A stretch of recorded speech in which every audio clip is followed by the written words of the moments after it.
is this sense of attachment and attunement where you're mimicking like you would a newborn. So you want this close proximity, which is why we're creating this space. And a lot of eye contact, that gazing and really that serve and return that happens between caregiver and child. We want to mimic that in a healthy, positive way.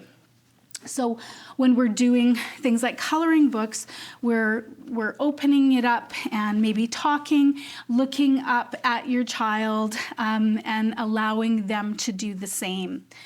Another fidget, similarly, felt pens or crayons or pastels or even finger paints, depending on what they like. Can be used for that as well. Another good one is having jigsaw puzzles. Now, of course, depending on the frustration tolerance of your child, you may need to get a puzzle map because you probably won't get this done in the 20 to 30 minutes that you would spend during kit time. So you may need to do the puzzle and roll it up rather than each and every time redoing it. But again, putting in the puzzle pieces, that close proximity and that shared time together is really, really valuable. Younger kids and actually some older kids love to do the face painting, and so we just have face paints in here, and they can either draw on you or perhaps they'll want their face drawn. If they don't like it on their face, you can do things on their hands, and nowadays there's stencils and things that can be used, so this can be a real fun one for them to do with you. We often like to have some sensory things like gum, chewing gum, or even during this time having things like popsicles and or water bottles with straws. These things activate our vagus nerve within our body, and our vagus nerve helps us calm and feel connected and regulated. So we can add those things in. Books, if your child has a favorite interest, obviously they can read to you or you can read to them. Just keeping in mind that kit time should not replace homework. It shouldn't be, I want you to use this time to read to me. It really should be child-led if at all possible, and just really a time that you're connecting and attaching with your child. Put together a little message jar, and each, my child and I can go into this and pick things out and read it or put kind things into it.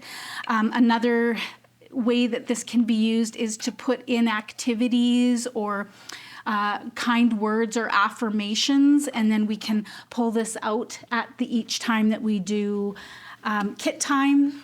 From a sensory perspective, sometimes children or teens love to have foot rubs or hand rubs, and so we can use creams, and depending, of course, on the scents and their favorite scents, they can either massage your hands or feet, or you can do it or do a little spa time together. Other games, Battleship is a good one, something that's really easy, or a game of cards can be really fun.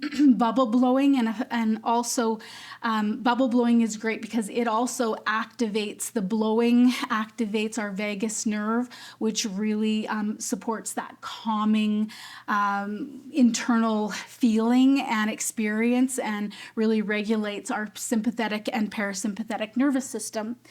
Another one that I like is to do a back and forth journal.